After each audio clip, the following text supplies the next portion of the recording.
visto, então gostaram do que eu trouxe, né, do que eu compartilhei com vocês.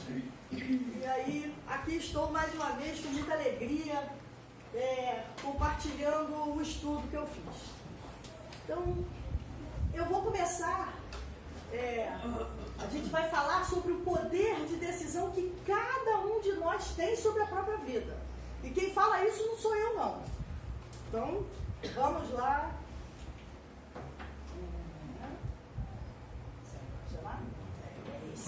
No Livro dos Espíritos, na questão 909, quando Kardec pergunta: poderia sempre o homem, pelos seus esforços, vencer as suas más inclinações? E os Espíritos respondem de forma bem enfática: sim, e frequentemente fazendo esforços muito insignificantes. O que lhe falta é a vontade.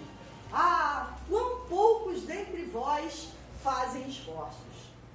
E infelizmente a gente percebe que isso passa despercebido pela maioria de nós. A gente não se dá conta do poder que nós trazemos em nós mesmos. Não é? A gente tem a tendência, infelizmente, de colocar na conta de outrem as nossas indecisões, as nossas desculpas.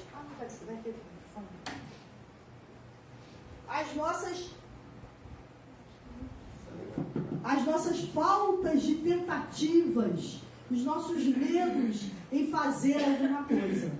A gente sempre bota na conta de outra pessoa. Nunca paramos para pensar que, em verdade, falta-nos a vontade, como os Espíritos disseram. E, se a gente continuar agindo da mesma forma, os resultados serão os mesmos. Então, de que adianta nós, que somos estudantes da doutrina espírita e que sabemos, portanto, que nós vivemos muitas vidas, que aqui essa nossa existência física é passageira e teremos muitas outras oportunidades reencarnatórias. De que adianta essas reencarnações sucessivas se a gente não se modifica? Se a gente continua agindo da mesma forma e, portanto, estamos gerando os mesmos resultados. Então, é importante que a gente se dê conta disso, quem ainda não se deu. Aqui a gente vê que as cabecinhas já tem toda, a maioria tem fios brancos já, provavelmente também muitos anos de estudo da doutrina, mas a gente tem que se dar conta. E então eu vou me utilizar de outra questão do Livro dos Espíritos, também que fala nessa questão da vontade, da importância disso, que é a questão 919, que volta e meia um palestrante fala nela, todo mundo já sabe de cor e salteado, quando Kardec pergunta qual o meio prático mais eficaz que o homem tem de se melhorar nesta vida, então não tem que deixar para o futuro, e de resistir à atração do mal. E a resposta é: um sábio da antiguidade, como eu disse, conhece-te a ti mesmo.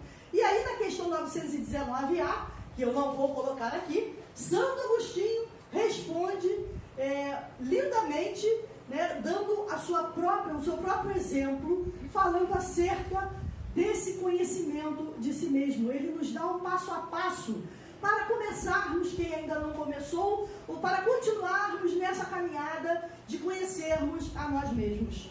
Então, o passo mais importante, o primeiro passo para a gente iniciar, ou continuar, ou dar um impulso maior à nossa evolução moral, é o conhecimento de si mesmo. E aí eu trago aqui uma analogia. Quando a gente quer viajar, quer sair de férias, a gente tem que pensar em algumas coisas antes. A gente não simplesmente, vou viajar, e sai, vai para a porta, não. A gente tem que primeiro decidir onde a gente quer ir. A gente tem que ver quais são os recursos financeiros, o dinheiro que a gente tem disponível para realizar essa viagem. Qual o tempo que a gente dispõe? 3 dias? 1 semana? 1 mês? 15 dias? A gente tem que decidir o meio de transporte que a gente vai utilizar. A gente vai no próprio carro? A gente vai de trem? Vai de avião? Vai de ônibus? Vai de carona? A gente tem que decidir, lembrou, né? É que estando nessa casa não tem como eu esquecer, né? A referência veio automaticamente. Exatamente. A gente tem que decidir em que hotel, qual tipo de hospedagem a gente quer ou pode ficar, porque algumas são muito caras, né? Então vai depender da nossa disponibilidade financeira. Assim como para fazer uma mera viagem, ainda que seja uma viagem de fim de semana, a gente tem que observar todos esses aspectos. No nosso processo evolutivo, no nosso processo de autoconhecimento, a gente também tem que fazer umas perguntas. A gente tem que primeiro saber de onde a gente está partindo. Ou seja, quem eu sou hoje? Quais são as crenças que me limitam? Quais são os valores que norteiam a minha vida? O que está me impedindo de evoluir mais rápido? De avançar na minha caminhada? Então, o primeiro passo desse autoconhecimento, desse processo de autoconhecimento, é identificar em nós as crenças e os valores que norteiam a nossa caminhada. Todos nós possuímos um sistema de crenças e valores que norteia toda a nossa vida. Este sistema de crenças e valores, ele está sediado no subconsciente.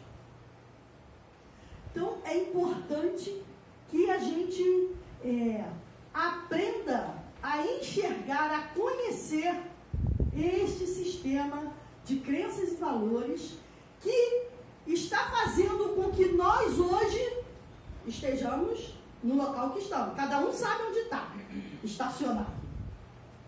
Mas é isso que você quer para você? Uma pergunta importantíssima que temos que nos fazer. Aonde nós queremos ir? Ou seja, o que eu quero me tornar? Hoje eu sou assim. Eu tenho esse vício, eu tenho essa limitação, eu tenho isso, eu tenho aquilo. Mas o que eu quero ser? Se você não definir primeiro onde você quer ir, onde você quer chegar, como é que você vai mudar alguma coisa? Então eu tenho que me conhecer nesse sentido, para isso. Para poder ver, caramba, eu estou nesse degrau aqui, mas eu quero chegar nesse. Então, quais são as ferramentas que eu tenho para chegar nesse patamar superior? O que eu posso fazer comigo mesmo? Toda a conversa hoje aqui não tem nada a ver com o outro, não tem nada a ver com a situação da sociedade, como está o mundo à nossa volta, como está a questão política, econômica, social. Não tem nada a ver com isso. Hoje a conversa é você com você mesmo. O que você pode fazer para se melhorar, para chegar nesse patamar que você quer alcançar? Independente da situação ao seu lado. Podem estar se matando do seu lado aí. Mas você com você mesma, como você vai agir? Como você vai reagir às situações que estão ao seu lado? Você vai fazer a mesma coisa que você vem fazendo, encarnação após encarnação? Porque a verdade, meus queridos, é que a cada encarnação a gente passa por situações muito semelhantes quando a gente ainda falha, que é justamente para poder provar, experimentar se nós conseguimos superar aquilo ou não.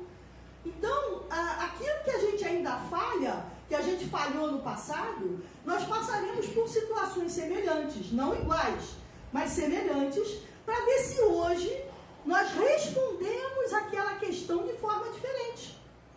Ou se vamos incorrer no mesmo erro, se vamos agir da mesma forma, se seremos intolerantes do mesmo jeito, ou se pararemos, peraí, eu já tenho muito conhecimento aqui acumulado, eu posso agir de forma diferente.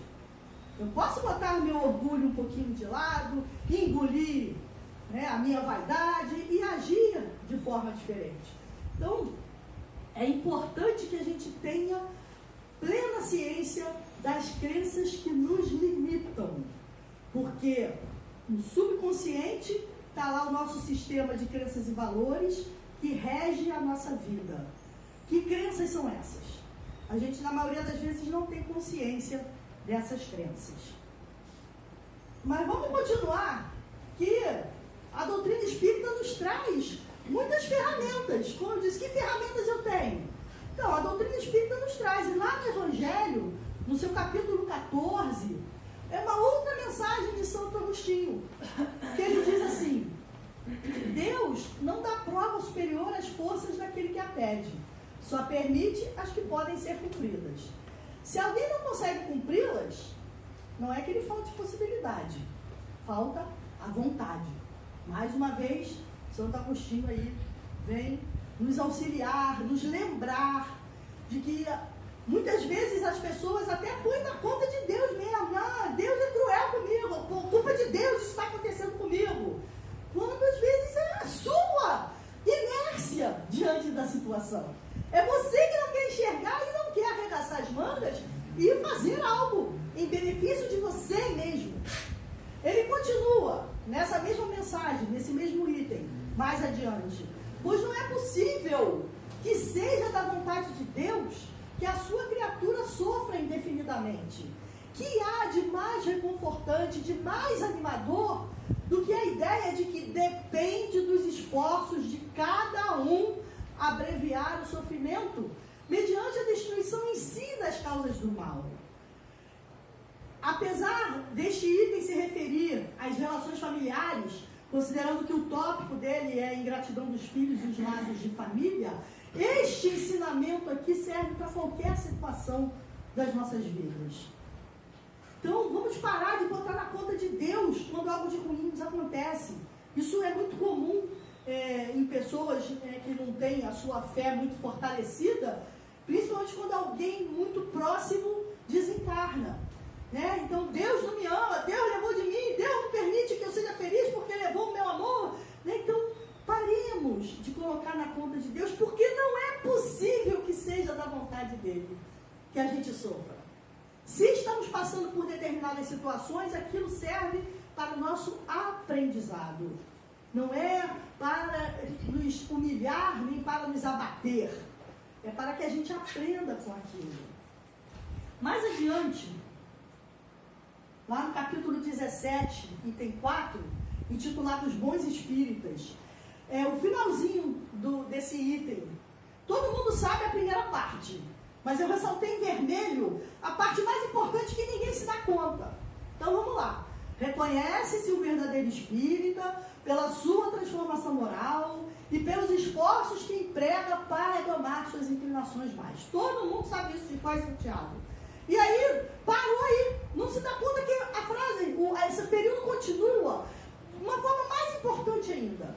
Enquanto um se contenta com o seu horizonte limitado, outro que apreende alguma coisa de melhor, se esforça por desligar-se dele e sempre o consegue, desde que tenha firme a vontade.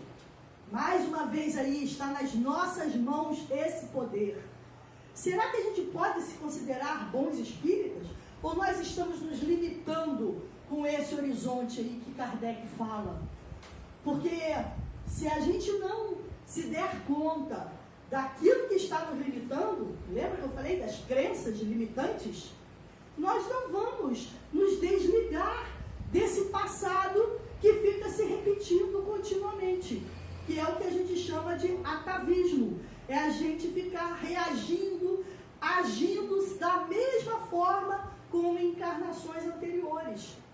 E isso é uma coisa comum, por quê? Porque nos deixa numa zona de conforto.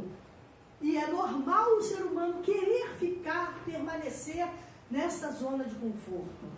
Por quê? Porque sair da zona de conforto dói, machuca, incomoda, é desagradável.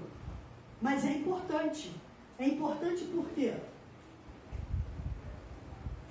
Porque o Espiritismo, ele deve incomodar.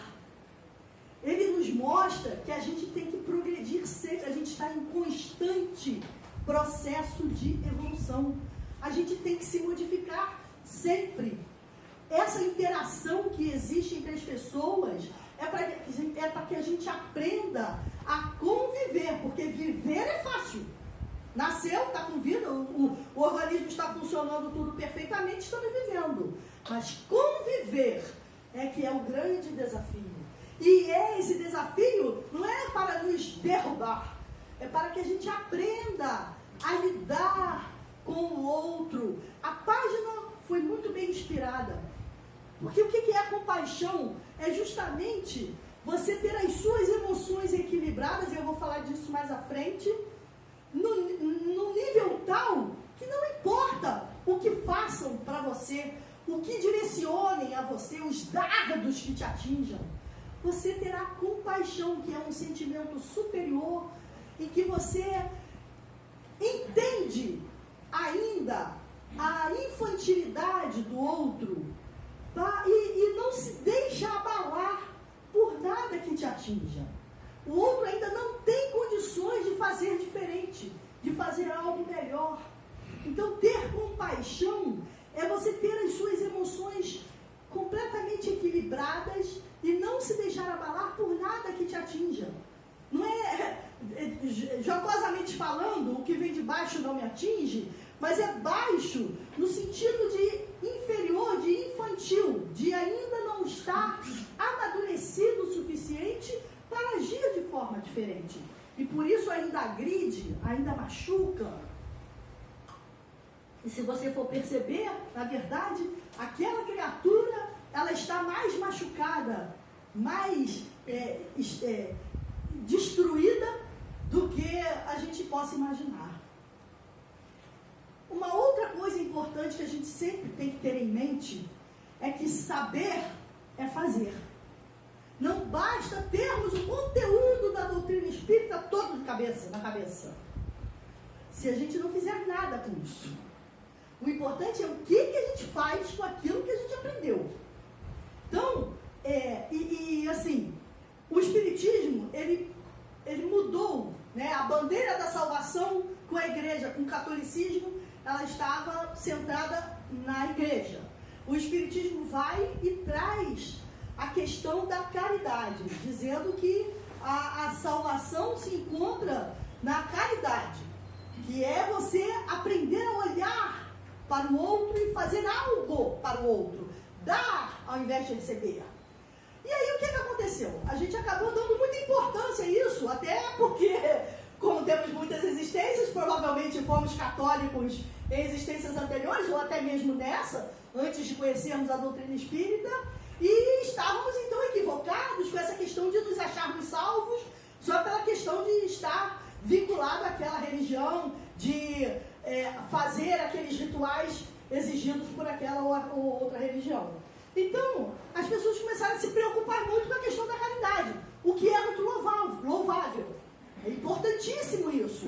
Aprender, e aliás, aqui é uma casa em que a gente põe isso em prática, e eu falo de cadeira porque, graças a Deus, tive a oportunidade de vir, de me voluntariar aqui, no trabalho aqui dessa casa. Então, é importantíssimo o trabalho da caridade, que até inicialmente, nos seus primeiros passos, ele se dá de forma forçada, mas é uma forçação importante. Nós temos que nos forçar, sim, a sermos, a olhar, a ter esse olhar para o outro, a ter essa doação, porque depois isso vai ficando naturalmente. Então não é ser, como alguns poderiam dizer, né, quem não é do meio, isso é mó falsidade. Não, não é falsidade. Você tem que se habituar. Então é importante sim. Só que nós não podemos esquecer que o mais importante nessa nossa experiência evolutiva é nós nos melhorarmos. É nós olharmos para dentro de nós, conhecer a nós mesmos, para poder, conhecendo essas crenças limitantes, os valores que guiam as nossas vidas, conhecendo as limitações que temos, os vícios que ainda trazemos, para podermos elaborar um plano de ação efetivo, real, para essa mudança. Porque também não basta saber. Eu sei, eu tenho esse vício, eu tenho essa limitação, eu tenho isso, eu tenho aquilo, faz o que com isso? Saber é fazer. Então nós temos que elaborar um plano de ação eficaz. Qual é o primeiro passo que eu vou dar para mudar isso? Vai de pedacinho em pedacinho. Não dá para mudar tudo de uma vez. Escolhe uma coisa, uma limitação, um vício e trabalhe aquilo. mas faça um plano de ação. E aí, continuando com a ajuda do Evangelho, lá no capítulo 19, no item 12, que trata da fé divina e fé humana, o Espírito Protetor, lá em 1863, olha quanto tempo esses conhecimentos estão aí com a gente. Ele diz assim: o Cristo que operou milagres materiais, mostrou por esses milagres mesmos o que pode o homem quando tem fé, isto é, a vontade de querer. Olha uma definição de fé aí. A vontade de querer. E a certeza de que essa vontade pode obter satisfação. Mais adiante desse mesmo item ele diz: enfim, com a fé não há maus pendores que não se consiga vencer. Repito, a fé é humana e divina.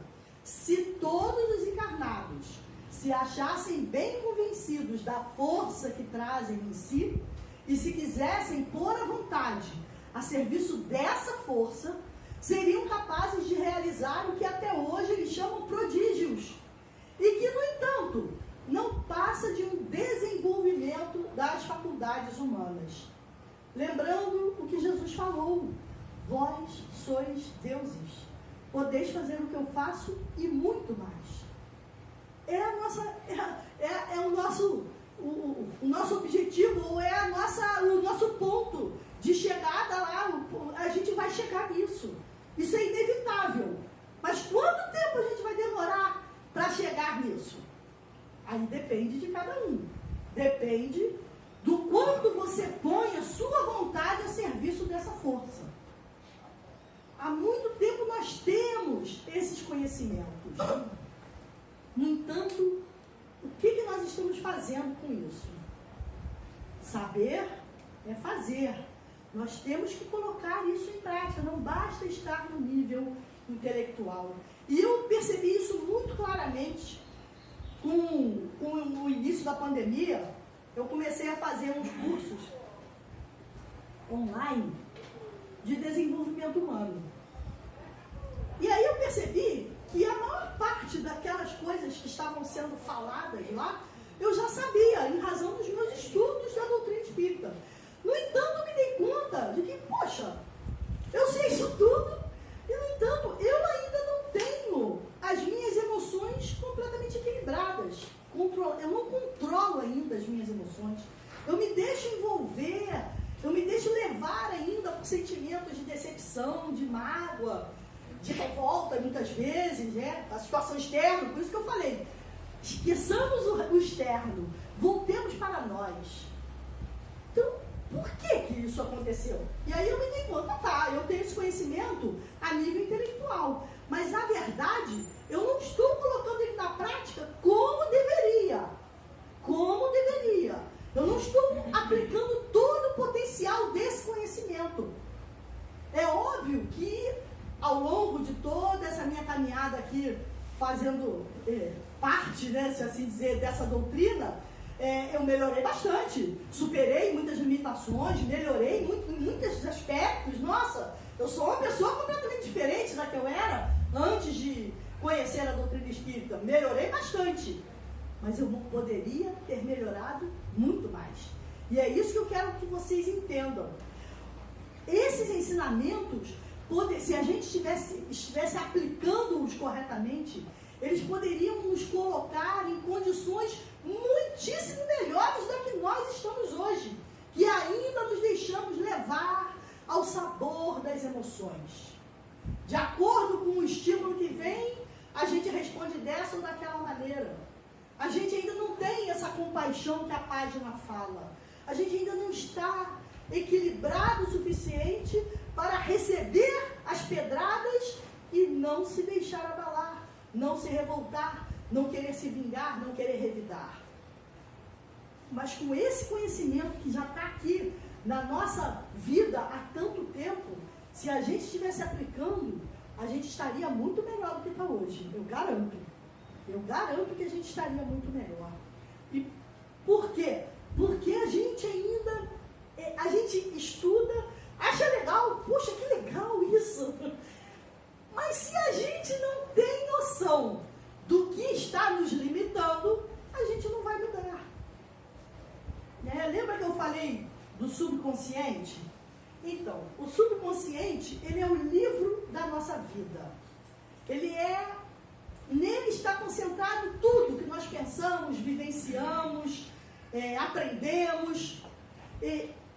E assim, tudo que as coisas começam no nosso nível consciente, né, através dos nossos pensamentos. Mas quando esse pensamento, essa vontade nossa, está carregado de emoção, ela vai para o subconsciente e se sedimenta ali em forma de crença. Então, além das crenças, desse sistema de crenças e valores que eu falei, que a gente, além das crenças que a gente traz já de outras vidas, já que todos aqui somos milenares, a gente vai criando novas crenças. E como é que a gente cria essas crenças? Com atitudes repetitivas, mas que são carregadas de emoção, ou seja, você acredita naquilo. Não importa se aquilo é certo ou errado, mas se você efetivamente acredita naquilo, aquilo vira uma crença e integra o seu sistema de crenças e valores. E a lei da mente é a reação ou resposta que obtemos na mente subconsciente é determinada pela natureza do pensamento ou ideia que mantemos na mente consciente. Porque assim, a mente consciente é o nosso racional. A gente escolhe lá o pensamento que a gente vai alimentar ou não, né? Não, eu quero esse aqui, não quero não. Mas isso aqui eu acho certo, quero isso aí para minha vida. E aí, quando realmente você acredita, esse pensamento sai do nível consciente e vai para o subconsciente. E o subconsciente não faz julgamento de valor se aquilo que você acolheu é certo ou errado, é lógico ou não.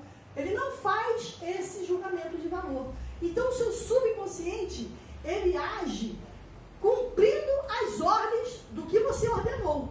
O que você mandou entrar lá, fechou. E eu vou fazer tudo para que isso se materialize, para que isso se realize. Por isso a importância de conhecermos. Eu vou dar um exemplo assim, que fica muito a nível abstrato. Mas que crença limitante é essa? Um dos cursos que eu fiz era justamente era a questão da gratidão. Um dos cursos que eu fiz. O outro era o fluxo da riqueza. E aí, nesse do fluxo da riqueza, foi muito interessante, porque na gratidão ela já falou da questão das crenças e tal, mas no fluxo da riqueza ficou um negócio mais materializado. Por quê? Você quer ter dinheiro? Todo mundo quer ter dinheiro, quer ter pelo menos uma vida financeira estável, né? Não ficar se preocupando, vai vencer a conta, eu não tenho de onde eu vou tirar dinheiro. Só que, se você cresceu ouvindo sua mãe, seu pai, quem te criou, falando que dinheiro é sujo, que dinheiro é isso, que dinheiro não dá em árvore, que não sei o quê, que quem tem dinheiro é mau caráter, isso foi se enraizando em você. Você não tem consciência de que você tem essa crença, mas você sempre vai bloquear qualquer possibilidade de você ficar rico, porque no seu subconsciente, ficar rico significa ser mau caráter. Ficar rico significa que você não é uma boa pessoa, que você não vai entrar no reino dos céus. Entende? Então, eu quis dar esse exemplo para que vocês possam trazer para o concreto o que é uma crença limitante que você não tem noção e que vai te atrapalhar a vida inteira. Porque tudo que for contrário àquilo ali, ela vai bloquear, vai sabotar e não vai deixar você seguir adiante. Ainda que agora, né, você tem pensamentos mais nobres, não, mas se eu ficar rico não vai ser só para mim. Eu quero ficar rico para poder transbordar, para poder ajudar, para poder distribuir. Né? Mas se você tem essa crença, você não vai conseguir. Você vai agir sempre se sabotando. Você nunca vai acreditar que você pode. Então, essa reação aqui, a gente não pode esquecer que a gente tem esse sistema de crenças e valores que atuam, que regem a nossa vida. Então, muita gente aí pensa, então já que se eu pensar positivamente, né, eu vou melhorar. Aí, quando a gente conhece a doutrina espírita, a gente realmente começa a policiar mais os nossos pensamentos. Né? A gente já não alimenta pensamentos ruins, sentimentos negativos. A gente busca pensar sempre em em situações mais superiores, pensamentos mais nobres. E aí você percebe, poxa, eu sou espírita agora, faço a caridade, penso no bem do meu irmão, mas a minha vida não melhorou, não como eu queria, não. Por quê? Porque se qualquer tipo desse pensamento, eu quero ser mais flexível, eu quero ser mais tolerante, eu quero ser bom, eu quero ajudar mais, mas se qualquer tipo desse pensamento vai gerar um comportamento, você vai agir, vai criar um comportamento, e se esse comportamento for de encontro a uma crença já enraizada, você vai agir como antes. Você não vai agir como você quer agora. Por quê? Porque ele está confrontando com uma crença que você já tem, que te sabota e opõe uma resistência a essa nova maneira de pensar e de agir.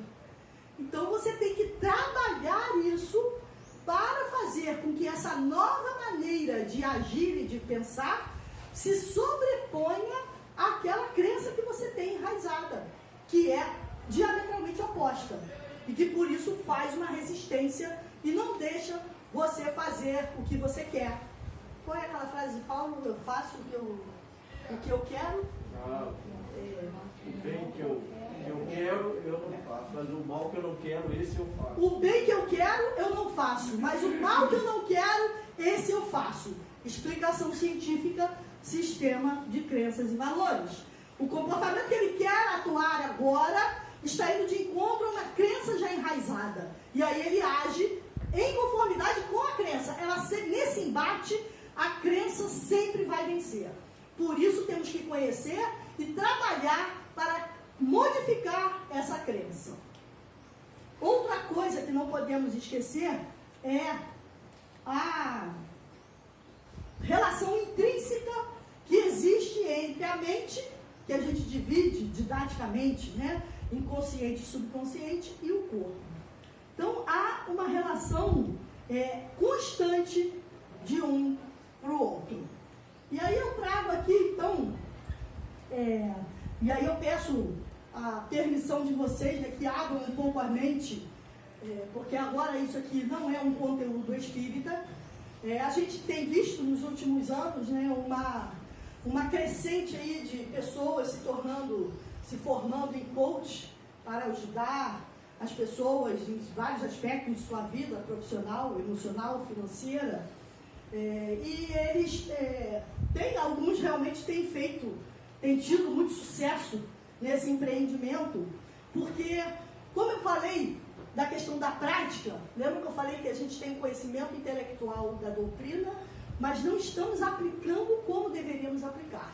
Pois bem, esses coaches, eles são muito pragmáticos, eles trazem técnicas que nos fazem modificar, nos fazem ter consciência dessas crenças que eu estou falando. Eles ensinam práticas que fazem com que nós mesmos reprogramemos a nossa mente subconsciente. E um dos que eu trago aqui é o Tony Robbins. Ele já tem mais de 40 anos aí atuando lá, é americano, tem vários livros escritos. Então esse é um dos livros dele, Poder Sem Limites. Então eu trago aqui uns conceitos que ele nos apresenta muito interessantes, que a gente pode aplicar em nossas vidas. Então ele diz assim: nosso comportamento é o resultado do estado em que estamos. Sempre fazemos o melhor que podemos, com os recursos de que dispomos. Mas algumas vezes nos encontramos em estados sem recursos. A chave, então, é tomar conta de nossos estados e, assim, de nossos comportamentos. E aí ele continua: a maioria de nossos estados acontece sem nenhum direcionamento consciente de nossa parte. Vemos alguma coisa e respondemos a ela entrando em um estado, que pode ser rico e útil, ou empobrecedor e limitador. Então, quando isso aqui acontece, é aquilo que eu falei quando eu digo que não tenho o controle total das minhas emoções. E por isso me deixo irritar, me deixo deixo que a revolta tome conta de mim, a decepção. Por quê? Porque a gente não tem consciência das nossas próprias atitudes. Então é como se fosse uma loteria.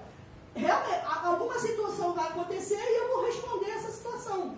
E eu vou entrar num estado, né? Que estado eu vou entrar? Como eu não tenho consciência disso, é uma loteria. 50% de chance de ser um estado rico e útil e 50% de ser um estado pobre e limitador. E normalmente quando isso acontece, quando a gente responde a alguma situação, a alguma questão, num estado pobre de recursos, nós nos arrependemos, ou melhor, a gente faz coisas que nos arrependeríamos se tivéssemos tido consciência. Mas como a gente está ao léu, a gente está sem noção do que está acontecendo conosco. Por isso que eu falo, não tem nada a ver com os outros. É o que acontece conosco. E aí ele diz então que a gente tem que saber o que cria o Estado. Existem dois componentes principais do Estado. O primeiro é nossa representação interna e o segundo é a condição e o uso de nossa fisiologia. Então vamos lá, o que é representação interna? É o que e como você imagina as coisas. O que e como você diz coisas para si mesmo sobre a situação que você está vivenciando ali no momento. É uma interpretação que fazemos dos fatos e das situações, por meio dos estímulos que recebemos, principalmente através dos sentidos visual, auditivo e sinestésico, que é o tato. Então, a gente vê que a representação interna, ela é uma interpretação, portanto, ela não é a realidade em si.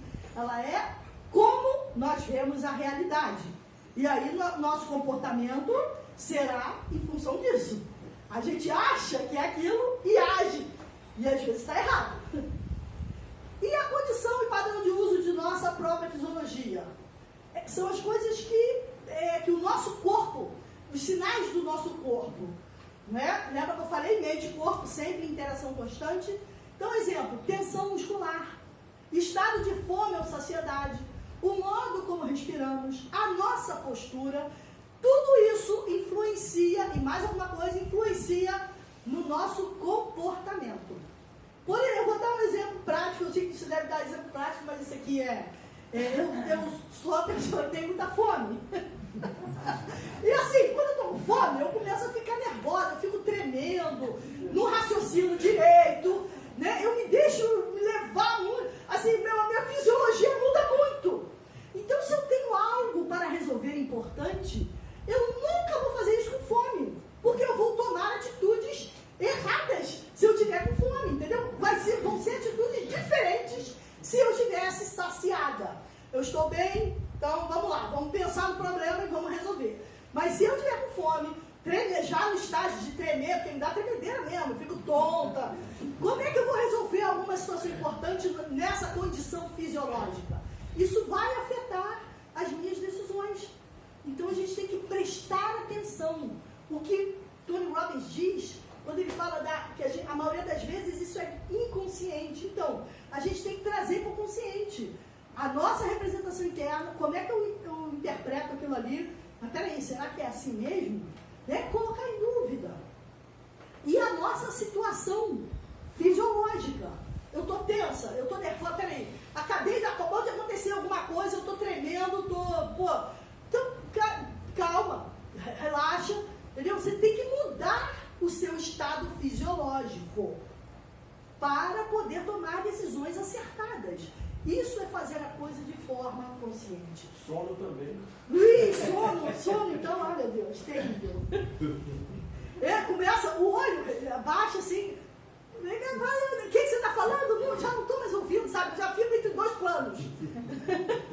Esses componentes, eles trabalham juntos. Tudo que afeta um, automaticamente afetará o outro. Desse modo, mudanças de estado envolvem mudanças de representação interna e fisiologia. Um exemplo que ele dá no livro dele da representação interna é a mulher ciumenta. E aí o marido está demorando a chegar em casa. O que ela pensa? Ó a representação interna. Deve estar com a mulher, deve ter que manter com alguém, tá? Não sei o quê. E às vezes o cara está parado, não teve um acidente, ele está parado lá na estrada e não conseguiu chegar em casa. Aí ela vai, aquela representação, aquela criatividade é uma coisa, né, sem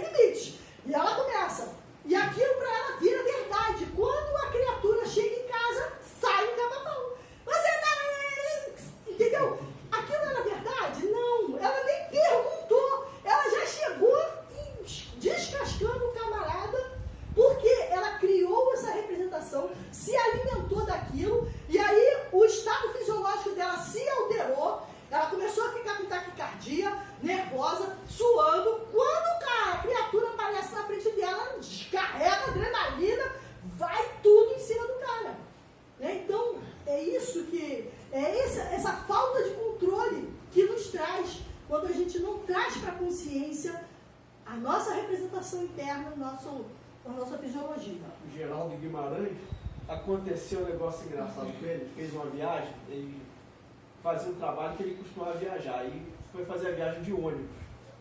E ao lado dele sentou-se uma senhora com uma criança pequenina.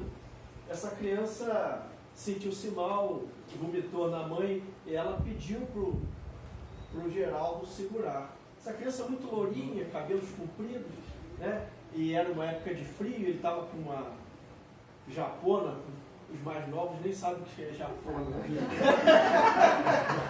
Já existia um agasalho chamado japona. E ficou um fio louro dessa menina agarrado na japona, que era feita de lã. Ele chegou em casa, Ana Guimarães, aí ele falou, você sabe onde eu estive? Ela olhou para ele, eu sei muito bem aonde o senhor esteve. Por causa do fio louro, olha só, a mente feminina viaja. Não é só feminina não, mas tudo bem. Então vamos lá, porque homem ciumento é pior ainda.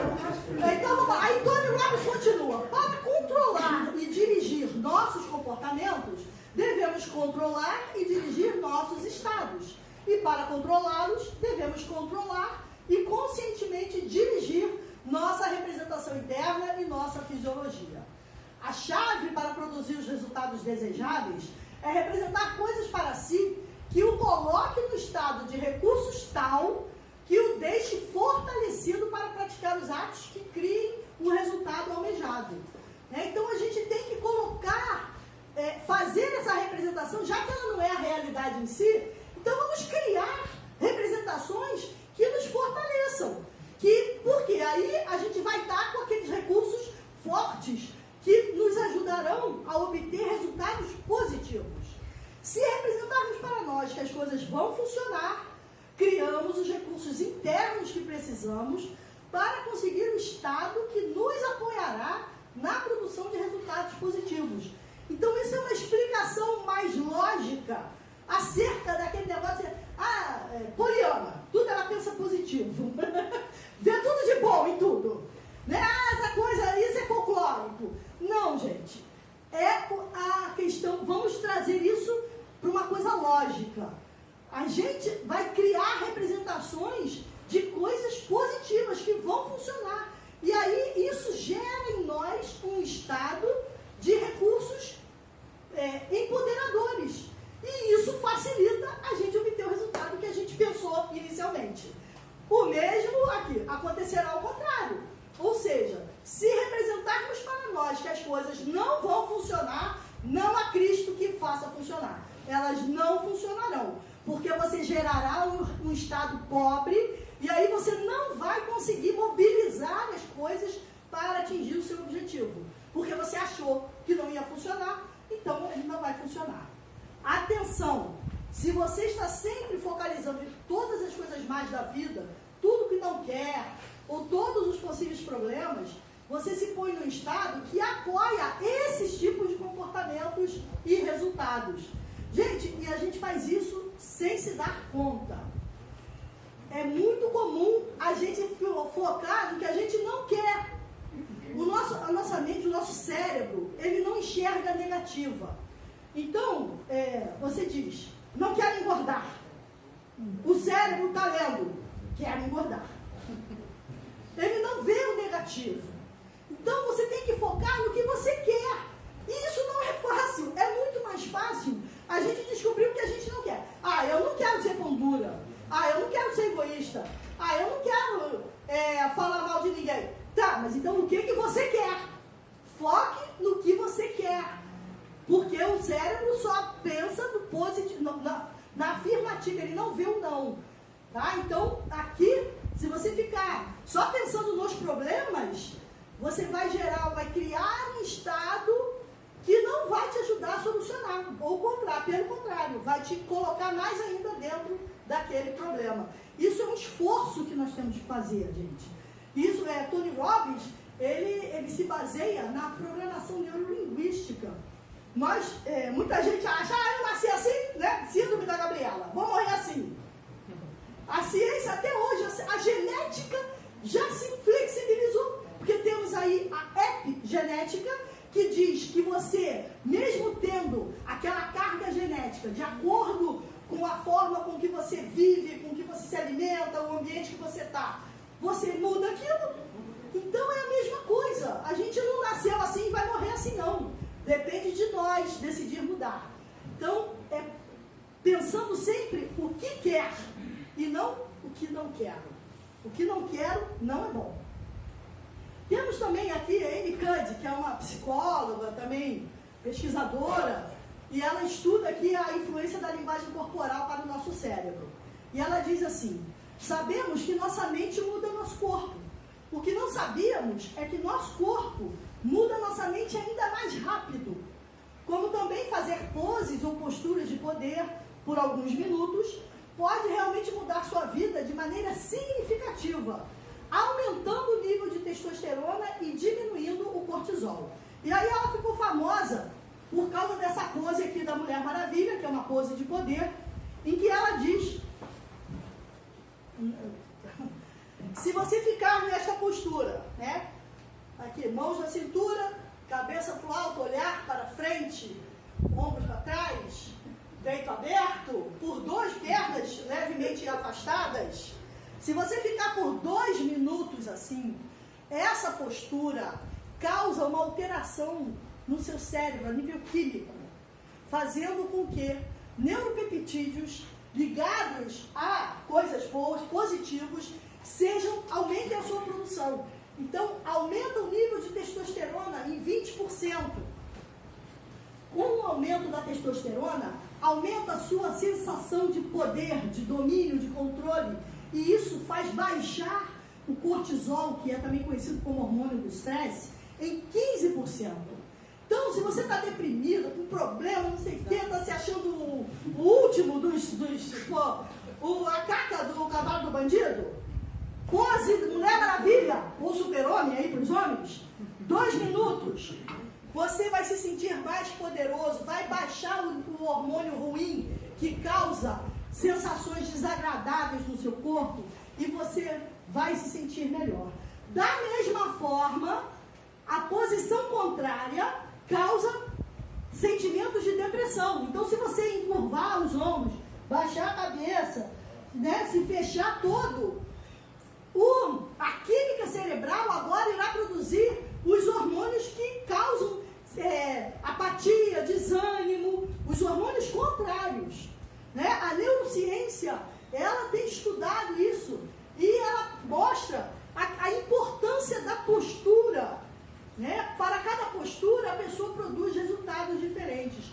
Lá naquela primeira, que ele está todo curvado, em posição de vitimização, a química cerebral está jorrando nele os hormônios, cortisol, noradrenalina, adrenalina, hormônios que prejudicam o sistema imunológico. À medida que ele vai levantando o corpo até chegar à posição ereta, a influência do cérebro, isso vai influenciando o cérebro na produção dessa química e vai se transformando. E nesta postura aqui, o que ele tem são os hormônios que te botam para cima.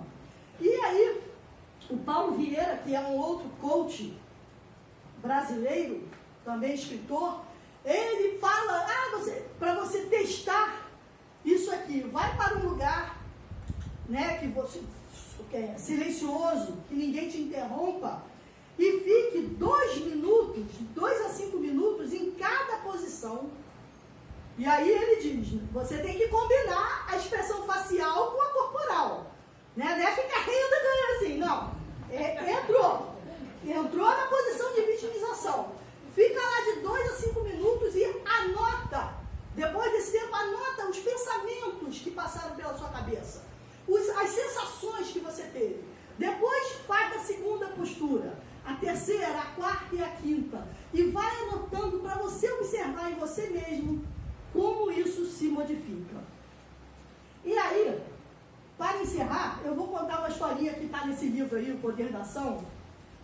O Paulo Vieira, ele faz seminários, dá cursos, né? Então, ele tem muitas histórias, muitas vivências nesse sentido. E aí, ele conta, nesse livro aqui, O Poder da Ação, a história de uma senhora de 65 anos de idade que assistia ao seu seminário. E o procurou no final, para dizer, no final desse dia, né, do primeiro dia, o seminário são vários dias, para dizer que estava amando o seminário.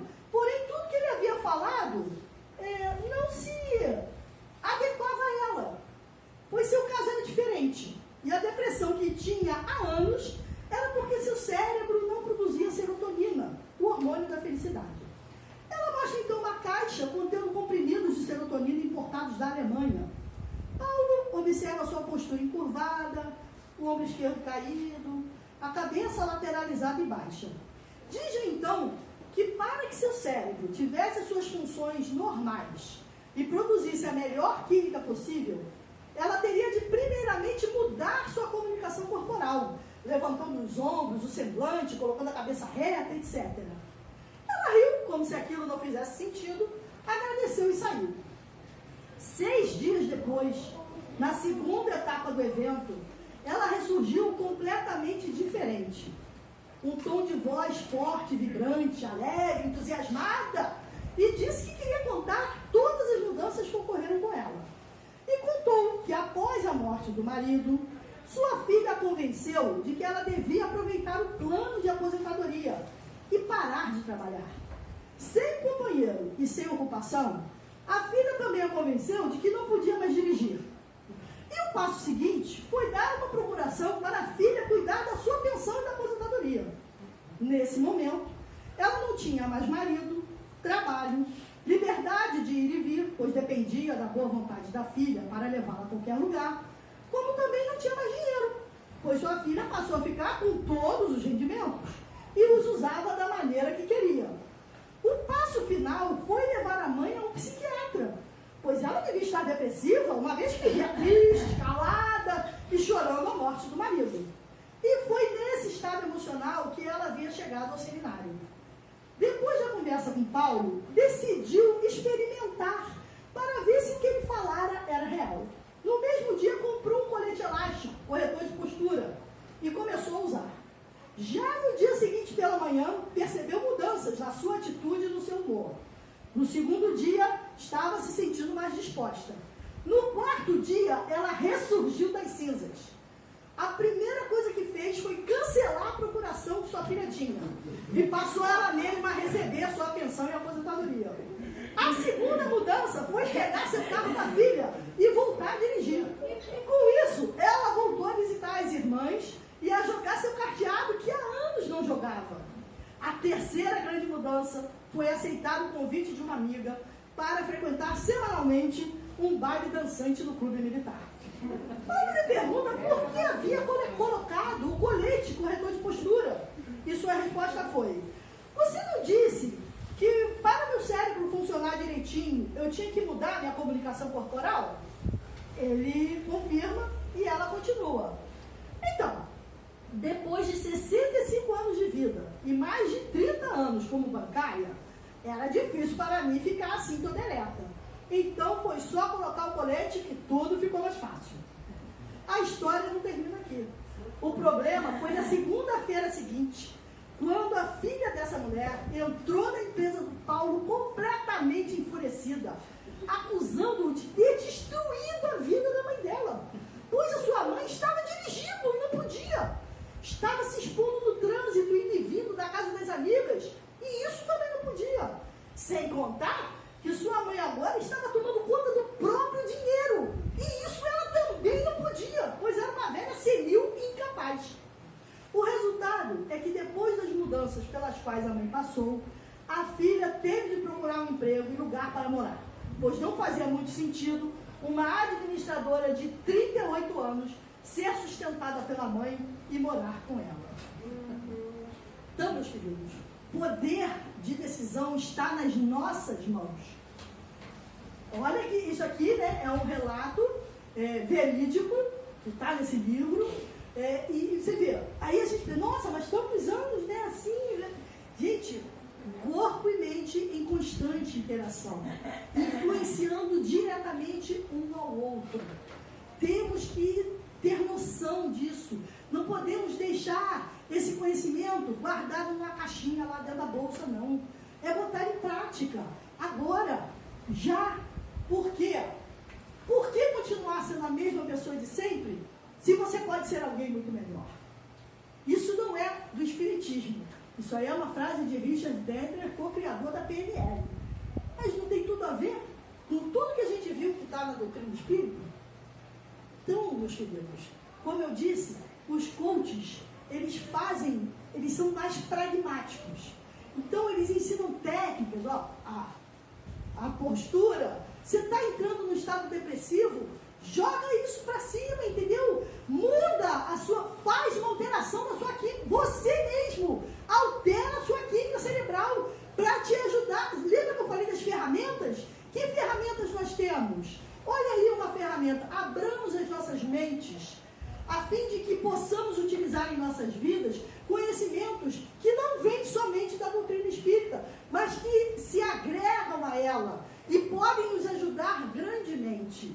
Então, a gente tem técnicas, tem práticas que os coaches ensinam, né? Coaches de renome, de pessoas que já comprovaram a sua capacidade, são pessoas estudiosas, que estão aqui para nos ajudar hoje. A diferença do coach para o psicólogo, que muita gente, coach veio tomar o lugar do psicólogo. Não. Psicólogo, ele cuida dos seus traumas passados. O coach não quer saber de seus traumas, não. É de hoje para o futuro. O que você vai fazer agora? Vamos fazer isso aqui agora. Vamos mudar esse pensamento, vamos mudar esse estado depressivo que você está. É agora.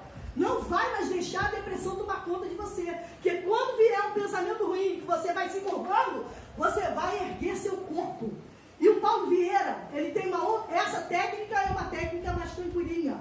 Mas existe uma outra que eu vou fazer para terminar, e peço desculpa por ter passado do tempo, que ele ainda falando oga. A palavra oga significa o gigante acordou. Mas é uma outra prática, né? Uma outra técnica para você expulsar toda sensação negativa e fazer a alteração química no seu cérebro para produzir os hormônios, os neuropeptídeos, os neurohormônios que vão te dar ânimo, coragem para você seguir adiante. Então, tá injuriado? Aqui, ó. Oga! Nisso aqui, ó. Você tá jogando para fora tudo de ruim. E você tá mudando, você tá dando uma mensagem pro teu cérebro de que eu quero felicidade, eu quero serotonina, dopamina, eu não quero cortisol no meu organismo, eu não quero adrenalina e noradrenalina, eu quero dopamina, ocitocina, serotonina, todos os neurohormônios que nos dão a sensação de felicidade, de harmonia, de força para a gente seguir adiante, sem desistir, porque nós estamos aqui para evoluir. As dificuldades existem, vão continuar existindo ainda por um bom tempo. Por quê? Porque lá na linha evolutiva, a gente está ainda num degrau muito baixo. Então a gente já fez muita besteira no passado. A gente tem que reparar essas besteiras. A gente tem que superar isso. Mas se a gente agora parar de fazer besteira, apesar dessa nuvenzinha que ainda está na nossa cabeça, em função do nosso passado, o nosso amanhã será muito melhor. E é um amanhã próximo, não é um amanhã lá longe, não. É um amanhã próximo. Está nas nossas mãos. Essa figura aqui é a postura do vencedor, que também provoca essa alteração química no nosso cérebro. Então, sempre para cima, gente. Nunca para baixo. Percebeu que está... Ih, estou andando assim. Epa! Pé para trás. Vamos para trás. Braço para cima. Postura do vencedor. Entende? Não nos deixemos levar. As dificuldades estão aí para nos ensinar. Então vamos aprender com elas e vamos seguir adiante e criar um futuro melhor, como dizia Chico. Não posso alterar o passado, mas posso hoje começar um futuro melhor. E uma outra frase de Jesus que me vem: conhecereis a verdade e a verdade vos libertará. A gente sempre interpretou essa frase com a verdade do mundo, a verdade das coisas. Mas conhece a sua verdade, que você vai se libertar. Vai se libertar dessas amarras que te prendem ao chão, que não te deixam voar. Conhecereis a verdade e a verdade vos libertará. Muito obrigada, perdão pelo... Ô, Cristina, esse tal desse yoga, né? Ó, o gigante acordou. Aí a doutrina nos ensina a sair da frente, porque o nosso perispírito pode resolver e a gente sair assim. Não faz na frente de ninguém, não. Eu, o rápido.